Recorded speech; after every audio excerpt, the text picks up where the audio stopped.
Well, since we're more than 10 feet apart while we're speaking, we're going to take our masks off.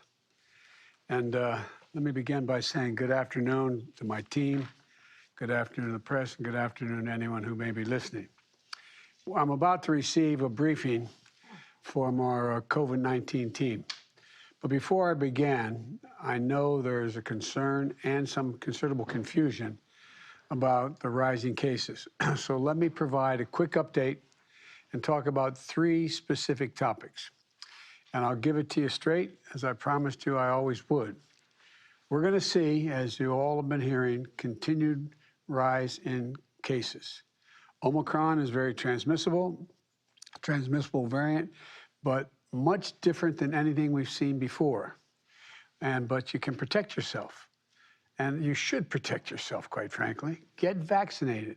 Get boosted. There's plenty of booster shots. Wear a mask while you're in public. Because what we know is this. The impact from the rising cases depends on the effect on the person based on whether that person, what their vaccination status is. You can control how big an impact Omicron is going to have on your health if you get Omicron.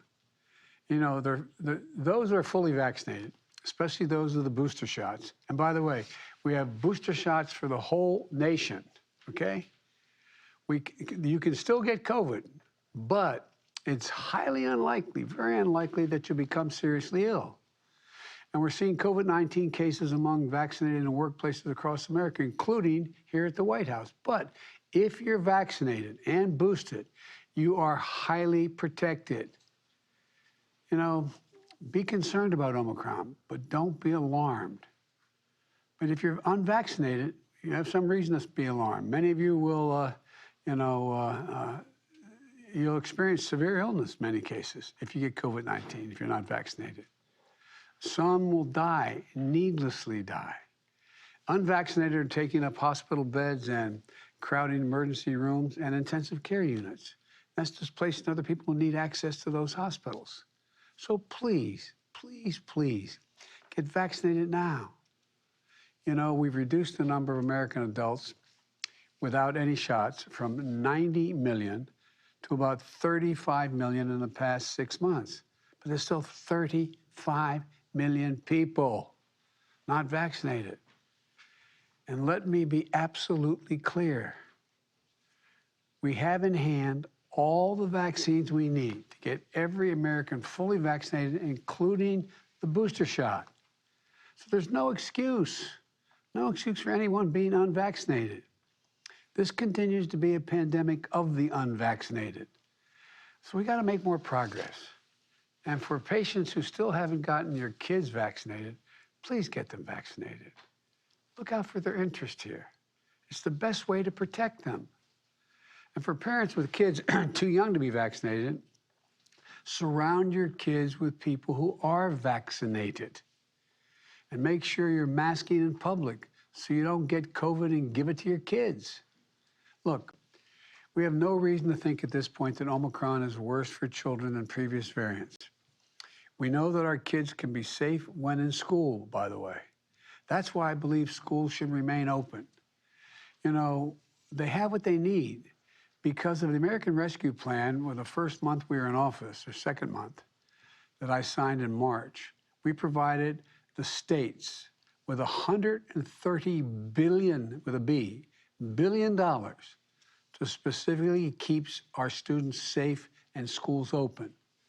Funding for ventilation systems in the schools, social distancing in classrooms, even larger classrooms, on buses and everything from bus drivers to buses, the actual bus. There are additional, in all this process, we also back then included an additional $10 billion for testing for schools. That money went out to the states, and the states and the school districts have spent this money well, many of them, but unfortunately, some haven't. So I encourage the states and school districts to use the funding that you still have to protect your children and keep the schools open. Countries across the world are seeing rising cases. Here in the United States, our team has been working around the clock during the holiday weeks. In the last 2 weeks, we have developed we have deployed, I should say, hundreds of military doctors and nurses to staff the hospitals in our states that are overrun and overworked because of unvaccinated COVID-19 patients primarily. The Federal Emergency Management Agency, FEMA, is also working in our direction in every state on hospital capacity, including whether they need beds. I've directed FEMA to be ready to provide emergency hospital beds wherever and whenever they're needed.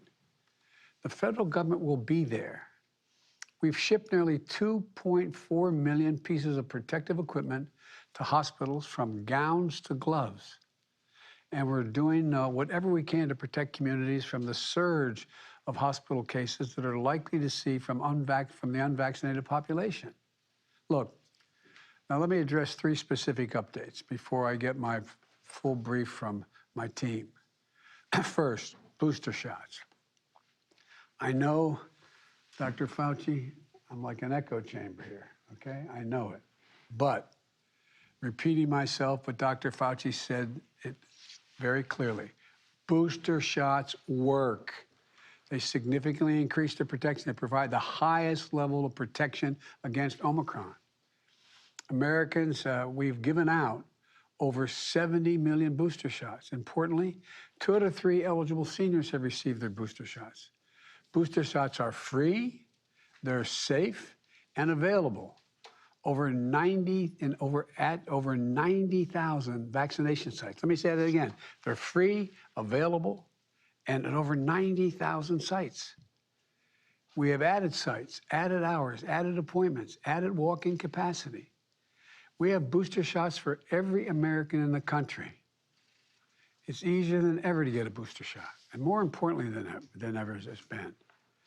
Look, the FDA has also now authorized booster shots for children ages 12 to 15. So, with the final approval from the Center for Disease Control and Prevention, the CDC, young people, when that occurs, young people ages 12 to 15 will be able to get booster shots later this week. Second, on testing. I know this remains frustrating. Believe me, it's frustrating to me. But we're making improvements. In the last 2 weeks, we've stood up federal testing sites all over the country.